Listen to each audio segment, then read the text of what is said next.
24 na kahulugan ng perang papel sa panaginip. Una, namumulot ka ng perang papel sa panaginip, ito ay nangangahulugan na may darating na swerte sa iyong buhay. Pangalawa, nakakita ka ng perang papel sa panaginip, ito ay nangangahulugan na may bagong oportunidad na darating sa iyong buhay. Pangatlo, binigyan ka ng perang papel sa panaginip, ito ay nangangahulugan na makatanggap ka ng tulong sa iyong kamag-anak o kakilala. Pang-apat, nagbigay ka ng perang papel sa panaginip, ito ay nangangahulugan ng kabutihang loob. Panglima, maraming perang papel na hawak sa panaginip, ito ay nangangahulugan na hindi ka na mamomroblema sa pananalapi. Pang-anim, maraming perang papel sa wallet sa panaginip, ito ay nangangahulugan ng kasaganaan at seguridad. Pang-pito, lumang perang papel sa panaginip, ito ay nangangahulugan na nagtatapos ang iyong paghihirap sa pananalapi. Pang-walo, bagong perang papel sa panaginip, ito ay nangangahulugan ng bagong simula at pag-unlad. Pang-siyam, napunit na perang papel sa panaginip, ito ay nangangahulugan na malapit nang malulugi ang iyong negosyo. Pang-sampu, nasunog na perang papel sa panaginip, ito ay nangangahulugan ng pag-iingat sa paggastos. Pang-11, nawawalang perang papel sa panaginip, ito ay nangangahulugan na malapit nang maubos ang iyong yaman.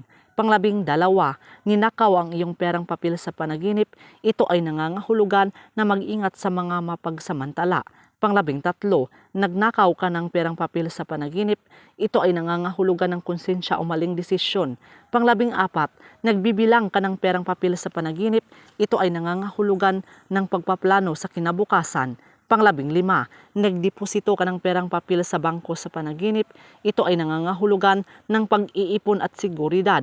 Pang-16, nag-withdraw ka ng perang papel sa ATM sa panaginip, ito ay nangangahulugan ng paglaya sa mabibigat na problema.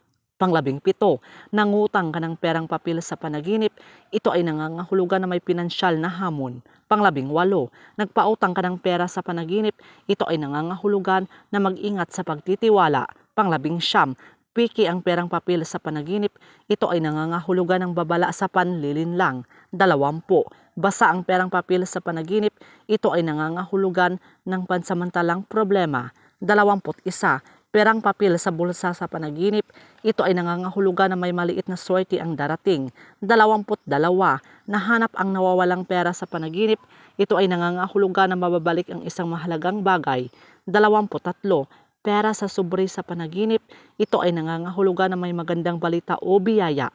24, ula ng perang papel sa panaginip, ito ay nangangahulugan ng kasaganaan at pagpapala. So yun lang po mga kaibigan. So please do subscribe and hit the notification bell para ma-update po kayo sa susunod na mga videos. Maraming salamat.